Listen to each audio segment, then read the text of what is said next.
Eh, eh, eh, eh, eh, eh.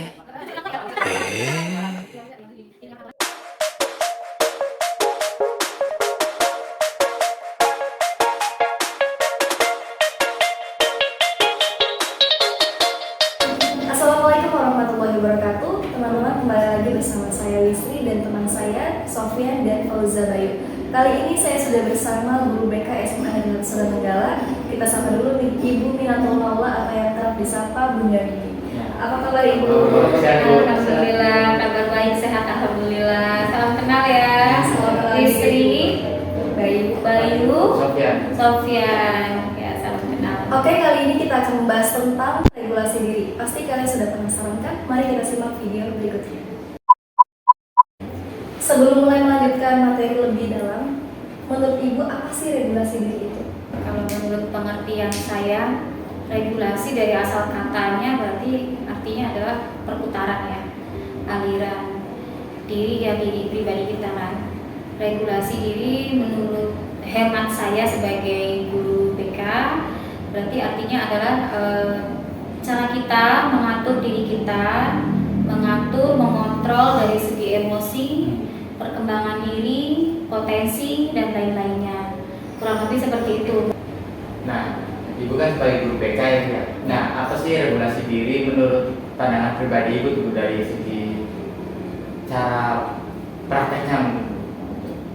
Prakteknya, oke, regulasi. Regulasi itu berarti artinya sesuatu yang harus mengalir, harus berputar ya. Kalau dalam konteks saya sebagai guru BK di sekolah SMA ya di sini, artinya siswa SMA atau peserta didik atau yang sekarang dalam kurikulum Merdeka kita sebut sebagai murid ya.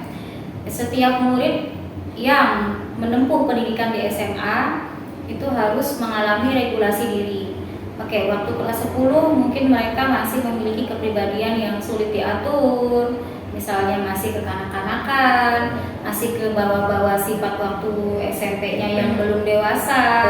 Murid ketika sudah mendaftarkan diri menjadi siswa SMA, artinya harus siap dengan regulasi diri, kekanak-kanakannya mulai ditinggal menuju ke masa tugas-tugas perkembangan sebagai manusia yang lebih dewasa atau menuju dewasa muda gitu, kalau dalam ilmu psikologi ya gitu. Kemudian potensi-potensi dirinya juga harus lebih dikembangkan. Misalnya mengembangkan bakat dan minat bisa melalui ekskul, itu kan bisa menjadi proses regulasi diri yang positif ya. Untuk kedepannya lulus SMA itu kan cita-citanya yaitu ke karirnya bisa ke perguruan tinggi, pekerjaan ataupun ke kehidupan berumah tangga. Kurang lebih seperti itu. Kalau cara Ibu sebagai guru BK itu bagaimana sih memahami regulasi diri siswa? Ya, kita dalam kinerja sebagai guru bimbingan konseling di sini ya, atau sebagai guru pembimbing di sekolah, untuk memahami regulasi diri murid ya, itu kita ada instrumen-instrumen yang harus dilaksanakan. Kita ada instrumen, ada himpunan data, diantaranya ada data pribadi ya, buku pribadi, kemudian ada angket kebutuhan, ada inventory tugas perkembangan, ada sosiometri dan lain-lain, banyak mungkin kalian juga di mata kuliah dipelajari ya. Nah itu melalui data-data itu salah satu cara kami memahami regulasi diri siswa, selain diantaranya dari ketika siswa bercerita di ruang BK atau ketika siswa menghadapi masalah dengan guru-guru itu kita sharing, dengan wali kelas kita sharing. Itu dari situ kemudian kita bisa menyimpulkan, oh anak ini regulasi dirinya perlu kita kembangkan lagi, perlu kita arahkan lagi. Itu data-datanya diantaranya dari himpunan data seperti itu ya, kurang lebih ya itu. Dan banyak lagi sih dan terutama yang paling penting adalah dari hasil psikotes ya. Kalau psikotes itu kan jujur hasil dari kerjaan siswa itu sendiri, dan kita bekerja sama dengan pihak yang lebih profesional, yaitu lembaga biro psikologi ya.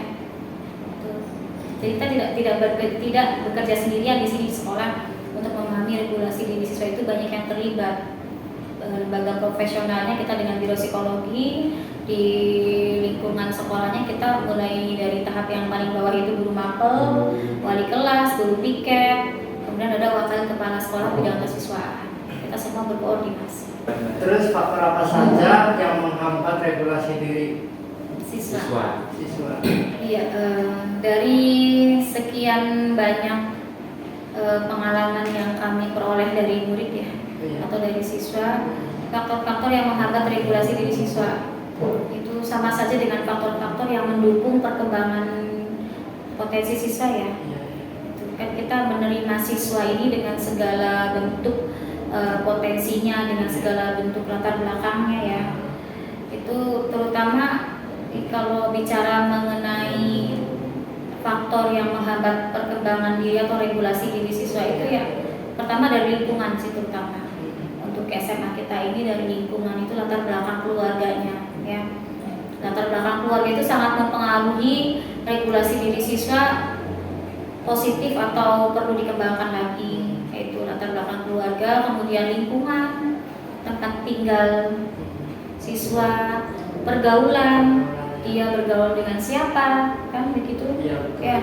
Kemudian ya bawaan ya, Iya. ada karakter bawaan juga itu sangat mempengaruhi.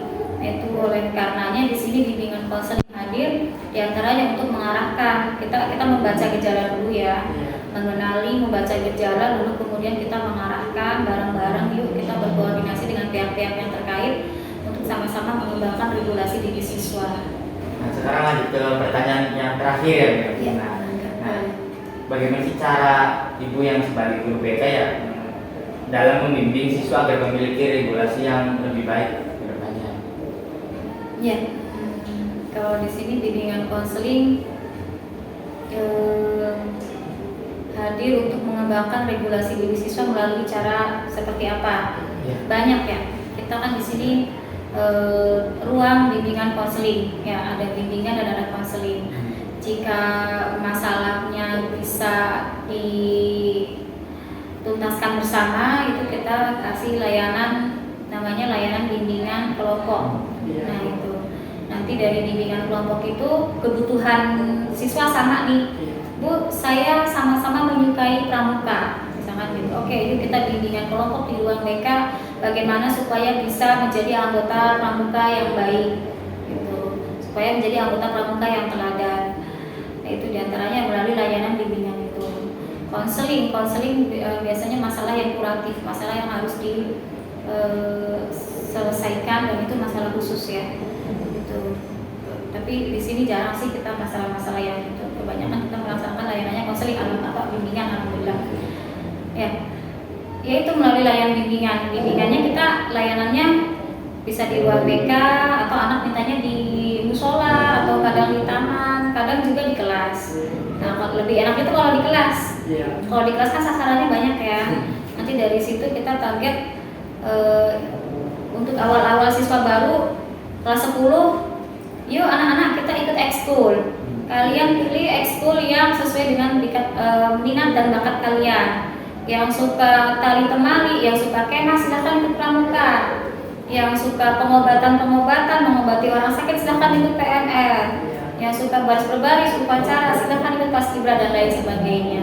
Itu salah satu cara kami sebagai guru BK untuk mengembangkan regulasi diri siswa. Ya dari segi potensi bakat dan minat ya di situ. Tapi kalau yang kuratif itu ya kita selalu melaksanakan konseling ya, konseling individu dulu, anak dibiarkan nangis, silakan nangis dulu sepuasnya, barangkali kalau di rumah nggak bisa nangis, kalau udah nangis kan lega ya, kalau udah nangis lega, kalau udah lega kan enak ceritanya, mau apa, dari situ disebutkan penghambatnya apa, lalu kita bareng-bareng mencari solusi permasalahan yang tidak menimbulkan potensi masalah baru. Kurang lebih seperti itu. Jadi kesimpulannya regulasi diri adalah pengaturan diri siswa bukan hanya ke hal negatif, tapi untuk mencapai tujuan yang akan ditempuhnya ke depan. Faktor penghambat regulasi diri siswa dimulai dari lingkungan, keluarga, dan juga Pergaulan. kontrol diri sendiri dan pergaulan. Oke, mungkin ini saja pembahasan kali ini. Saya Rizri. Saya Sofyan. Saya Fajar Bayu. Dan narasumber kami Ibu Minatul Maula pamit undur diri. Kembali lagi di podcast selanjutnya. Assalamualaikum warahmatullahi wabarakatuh. Terima kasih. Terima kasih. Bu.